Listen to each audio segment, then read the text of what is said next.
Damai sejahtera Allah yang melampaui segala akal, itulah yang memelihara hati dan pikiran saudara-saudara di dalam Kristus Yesus Tuhan kita. Amin. Saudara-saudara, marilah kita mendengarkan firman Tuhan untuk pagi hari ini yang tertulis dalam 2 Korintus pasal 8 ayat 7. Demikian firman Tuhan. Maka sekarang sama seperti kamu kaya dalam segala sesuatu, dalam iman, dalam perkataan, dalam pengetahuan, dalam kesungguhan untuk membantu, dan dalam kasihmu terhadap kami, demikianlah juga hendaknya kamu kaya dalam pelayanan kasih ini. Alai songon hasurungamuna dina saluhut, di haporsiaon, di hata, di parbinotoan, dina saharinggason, di pakaholongimuna di hami, naing songonima hasurungamuna nang diulaon asini roha. Saudara-saudara, pelayanan kasih adalah suatu aksi nyata yang dilakukan oleh orang-orang yang beriman, dan perbuatan ini adalah buah iman yang sesungguhnya. Dalam kitab Perjanjian Lama, Tuhan Allah berulang-ulang menekankan pelayanan kasih, di mana umat Israel dituntut untuk menolong para janda, anak yatim piatu, orang asing, dan juga orang-orang miskin yang berada di tengah-tengah mereka. Demikian pula dalam Perjanjian Baru, Tuhan Yesus sendiri melakukan tindakan-tindakan pelayanan kasih dengan cara memberi makan ribuan orang, mencelikkan mata orang buta, menyembuhkan orang lumpuh, penyakit kusta, dan segala macam penyakit. Bahkan ia rela menyerahkan nyawanya demi kita, orang-orang yang berdosa. Demikian juga dengan Rasul Paulus dalam nats kita hari ini. Ia mengingatkan jemaat di Korintus untuk melakukan tindakan pelayanan kasih dengan sukarela, sukacita, dan oleh karena murah hati. Sikap seperti ini dimiliki apabila seseorang telah benar-benar memahami kasih karunia Allah dalam hidupnya. Dia mensyukuri segala sesuatu yang dianugerahkan Tuhan dalam hidupnya, sehingga dengan merasakan kasih anugerah Tuhan inilah yang menggerakkan orang tersebut untuk melakukan tindakan pelayanan kasih.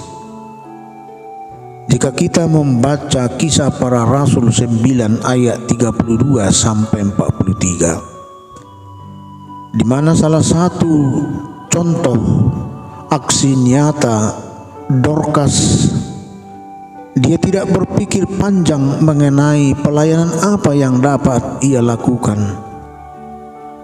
Namun dia berprinsip bahwa seluruh hidupnya adalah pelayanan. Ia menyatakan kemurahannya dengan membantu orang-orang miskin.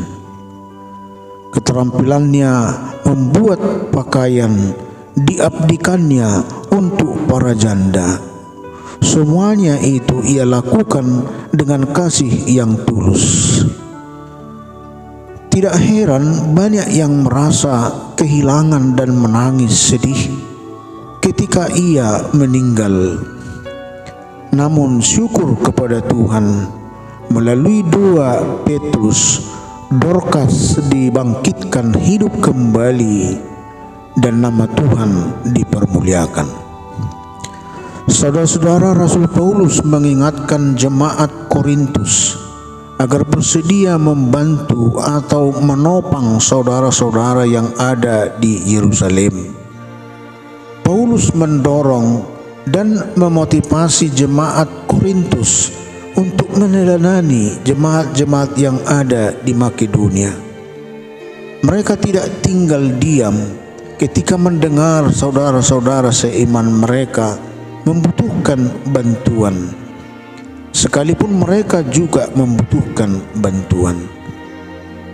Ini memberikan pemahaman kepada kita, bukan berarti suatu gereja yang mampu baru membantu gereja yang tidak mampu, tetapi karena kepekaan serta kesadaran untuk membantu itu yang terpenting.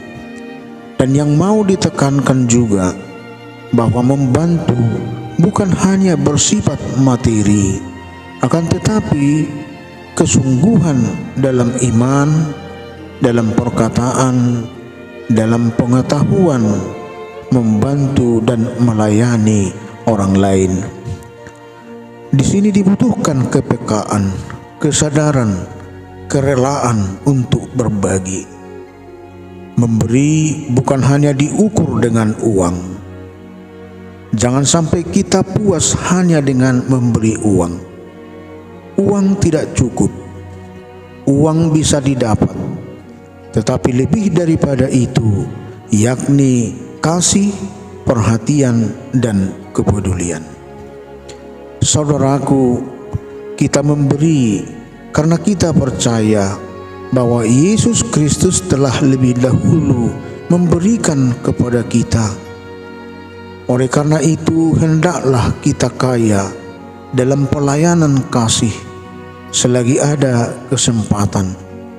Kita mau berbagi dan memberikan yang terbaik demi pelayanan kita untuk Tuhan. Amin. Marilah kita berdoa. Terima kasih Bapa yang di surga atas berkat serta anugerah Tuhan yang menghantarkan hidup pada pagi hari ini. Kami boleh di dalam mengawali hari hidup kami untuk satu hari ini. Kami telah mendengarkan firman-Mu yang menjadi kekuatan kami dan yang akan menambah iman kepercayaan kami kepada Tuhan. Biarlah melalui firman Tuhan mengingatkan kami dalam keyakinan kami kepada Tuhan, iman dan kesetiaan kami kepada Tuhan. Itu tidak hanya dalam ucapan semata, tapi kami berkomitmen sebagai buah daripada iman kami di dalam kekayaan yang kami miliki, potensi yang ada dalam diri kami. Kiranya itu kami mau berbakti dan mau untuk berbagi kami tergerak untuk menolong sesama kami. Bukan berarti bahwa kami di dalam kekayaan yang kami miliki, kemampuan yang kami miliki, tetapi oleh karena pemahaman kami untuk saling peduli, saling memperhatikan, dan saling memberi, dan itu menjadi kesukaan bagi Tuhan dari kami yang beriman kepada Tuhan. Biarlah kiranya melalui firman Tuhan pada pagi hari ini untuk mengingatkan kami kembali sambil kami melakukan pekerjaan kami. Kiranya kami juga teringat kepada apa yang akan kami bisa lakukan selagi kesempatan itu masih ada dalam hidup kami untuk saling peduli, untuk saling berbagi satu dengan yang lain. Berkatilah firman-Mu Tuhan untuk tinggal dalam hidup kami dan dapat berbuah dalam kehidupan sehari-hari kami. Bapa yang di surga, kami serahkan juga apapun yang kami lakukan dalam aktivitas kami hari ini, biarlah kiranya Tuhan berkenan memberkati kami, memberikan sukacita bagi kami. Berkati juga keluarga kami, anak-anak kami.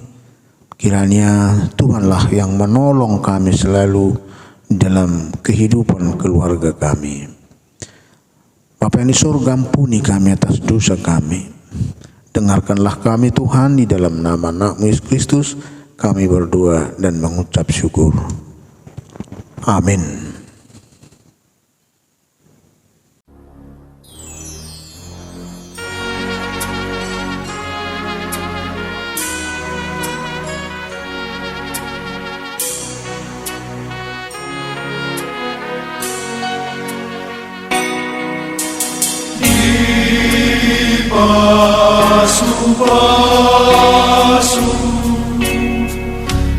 Pasu-pasu debatao